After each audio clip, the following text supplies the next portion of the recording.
Olá, meu nome é Luiz Henrique e eu vou apresentar hoje 2 artigos. O primeiro artigo se chama Liberdade Religiosa, Homossexualismo e Discurso de Ódio. Ele foi publicado na revista Argumenta UEMP por Marco César Botelho. O artigo diz que utiliza como método a distinção entre a liberdade religiosa e o discurso de ódio contra homossexuais. E o segundo artigo se chama Mal Amadas, Porcas, Feminazes, Sujas, Xanatunzel, Nojentas e Xotunzeis, análise dos discursos de ódio e os seus desdobramentos. Foi publicado na revista Periódicos por Alexandra Martins Costa. E ela faz uma análise quantitativa e qualitativa dos discursos de ódio sobre as performances pelos. O primeiro artigo, ele utiliza a palavra homossexualismo. No entanto, entende-se que a palavra está em desuso desde 1990, quando a OMS excluiu o homossexualismo da lista de doenças. Então, entendo que seria mais adequado utilizar a palavra homossexualidade. Feita essa observação, o artigo passa a falar sobre a liberdade de religião, como a liberdade religiosa como um imperativo de justiça.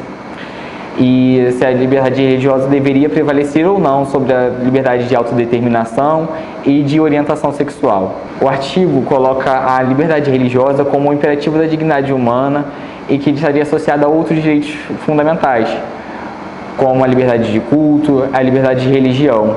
Ele traz à tona o Tribunal Constitucional Alemão, o Tribunal Constitucional Federal Alemão e o Pacto de São José da Costa Rica, como defensores da liberdade de religião e da liberdade de crença, e que as opiniões baseadas em religião contra a homossexualidade estariam abarcadas por essa liberdade, e a liberdade como um direito humano fundamental de todos os cidadãos, que garantiria a democracia, a liberdade de expressão da religião, de opinar sobre qualquer assunto. Daí, ele passa a determinar o que seriam os discursos de ódio.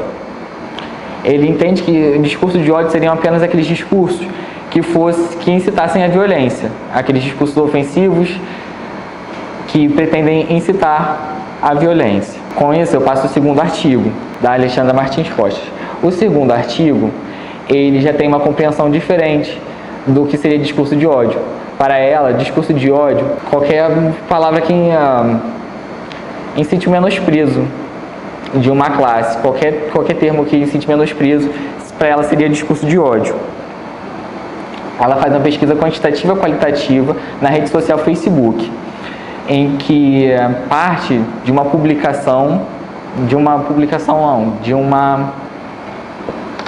apresentação em um museu de arte contemporânea em Brasília, em que, num processo de interação, ou seja, de participação das pessoas na produção artística, 2 mulheres nuas numa vitrine no museu, elas são unidas pelos seus pelos pubianos, elas são unidas um implante nos pelos, como ela diz, da sua buceta, unidos da buceta da outra.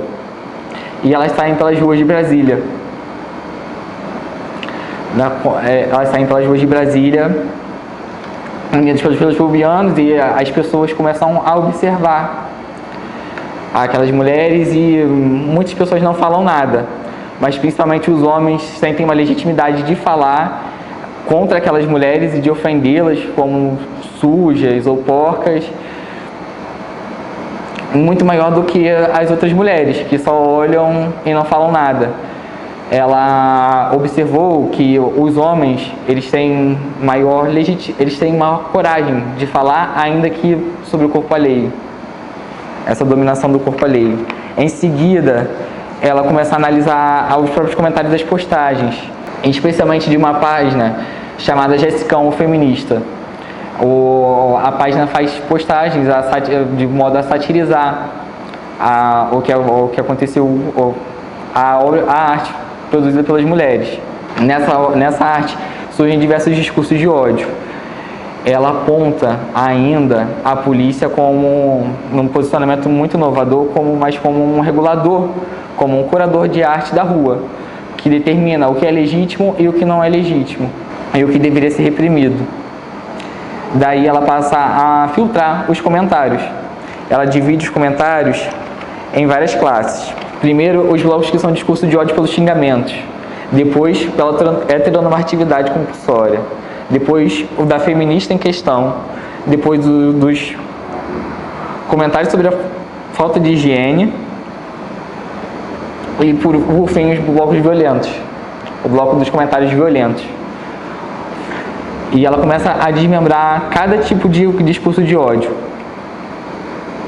O primeiro discurso de ódio seriam os comentários, os xingamentos, que é um menosprezo gratuito, os xingamentos de que elas seriam inferiores, de que elas não prestam, de que elas não fazem nada. Depois da heteronormatividade compulsória, que também seria entrando no discurso do estupro corretivo, ou da necessidade de um homem para que ela seja mulher. Se ela tivesse um homem, ela seria mulher. A existência da mulher como dependente de uma relação de subordinação ao outro. Como se ela só é mulher se ela tiver um homem do lado dela. O bloco das feministas em questão. O bloco das feministas em questão, ela coloca os discursos de ódio como a relação das feministas com um termo pejorativo, no sentido de desqualificar o próprio movimento feminista e provocar uma segregação. Daí surge o termo feminazi, que seria a união do feminismo com o nazismo, no sentido de desqualificar o feminismo. O bloco dos pelos, que seria o discurso de ódio no sentido de que elas não teriam higiene, de como se o próprio cultivo de pelos que elas gostam de ter, que elas optaram por ter, fosse falta de higiene, fosse descuido, e para elas é muito mais não se adequar aos padrões de beleza impostos pela sociedade. E os blocos violentos, que são uma minoria, só que também são discursos de ódio, que são no sentido de atacar elas, no sentido de atacar as mulheres, no sentido de ter uma permissão de desqualificar as mulheres só porque elas são mulheres. Ela encerra o artigo falando que a exposição e os discursos ali, os comentários ali postados, eles não ofendem só a elas que estavam se expondo ali, eles se ofendem a toda uma coletividade, porque os comentários são genéricos e as mulheres, as feministas, a qualquer pessoa que foge do padrão, qualquer pessoa que foge do padrão social.